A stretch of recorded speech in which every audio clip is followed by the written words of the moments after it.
The night air was thick and still, as if the world itself was holding its breath. The trees swayed gently, but there was no wind. My fire crackled, its glow barely pushing back the overwhelming darkness. Then I heard it. A whisper soft, almost like a breath against my ear. My blood ran cold. I turned around slowly, my flashlight trembling in my hand. And that's when I saw them.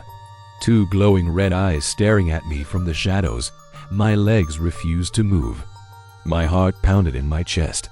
I knew, without a doubt, that I was not alone. By the end of this video, you'll understand why this was the scariest night of my life in Africa.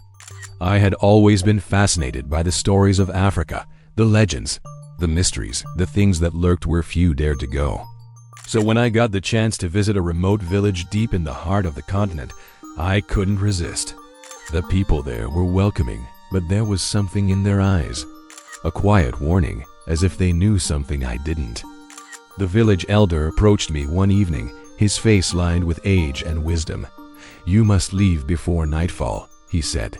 "There are things here that do not like strangers." I smiled politely, thinking it was just superstition. I assured him I would be fine. After all, I had camped in many wild places before. But the way he looked at me, his eyes dark and serious, made me uneasy. "Whatever happens," he whispered, "do not listen to the voices." That should have been my first sign to leave. As the sun dipped below the horizon, I set up my small camp near the edge of the forest, a little distance from the village. The land was untouched, ancient, and quiet. Too quiet. There were no crickets, no rustling of small animals in the underbrush, just silence. An unnatural, suffocating silence. I sat by my fire, eating my last meal for the day, when I noticed something strange. The flames flickered wildly, though there was no wind. My flashlight, fully charged, began to dim slightly. A chill crept over me, making the hairs on my arms stand up. It was as if the night itself was watching. Then I heard the first whisper. It was so faint, I almost thought I imagined it. A voice, distant, hidden in the trees. My skin prickled. I turned my head sharply, scanning the darkness beyond the fire's glow. Nothing, just endless shadows stretching between the towering trees. I shook my head, trying to brush off the unease. "It's just the wind," I told myself. "Just my mind playing tricks." But then, the whisper came again, closer, clearer, and this time, it spoke my name. I jumped to my feet, my flashlight in a tight grip. "Who's there?" My voice barely rose above a whisper itself. The forest swallowed my words. No answer. The air had changed. It was heavy now, pressing against my chest like an unseen force. My fire flickered, then, without warning, it went out. Darkness crashed over me. My flashlight flickered weakly, barely pushing back the void surrounding me. And then I saw them. Two red eyes, motionless, watching me from the tree line. My breath caught in my throat. Every instinct screamed at me to run, but my body wouldn't move. The eyes didn't blink. They didn't shift. They just stared. The whispering returned, now all around me. Dozens of voices, speaking in a language I didn't understand. Some sounded angry, others almost pleading. The air buzzed with unseen energy, thick with something I couldn't comprehend. And then the eyes moved. Slowly, they floated closer, too smoothly, too silently. My legs finally unlocked, and I stumbled backward.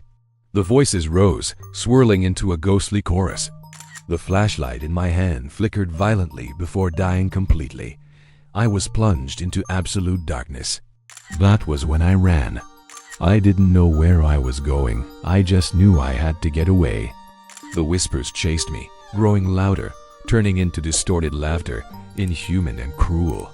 My breath came in ragged gasps as I stumbled through the forest, branches clawing at my skin. The darkness was suffocating, but I could feel something behind me. Closer, closer, and then I tripped. I hit the ground hard, pain shooting up my leg. I scrambled to get up, but before I could move, the laughter stopped. Silence returned. But this time, it was different. Heavy, waiting. A breath brushed against my ear. Cold, slow. And then, a voice, not a whisper this time, but a voice clear as day. Leave. I don't remember how I made it back to the village. One moment, I was on the ground, paralyzed with fear. The next, I was stumbling through the village gates, my face pale, my body shaking. The elder was waiting for me. He said nothing, just looked at me with knowing eyes. "You are lucky," he finally said. "They don't always let people go." I wanted to ask what I had encountered, what those eyes belonged to, but deep down, I already knew. Some things in Africa are older than time itself. Some places are not meant for us. And some warnings should never be ignored. I never camped alone in Africa again. Would you have stayed after hearing the whispers? Let me know in the comments below. And if you love mysterious stories like this, don't forget to like and subscribe. Because Africa is filled with tales that are even darker than this one. And I have many more to tell.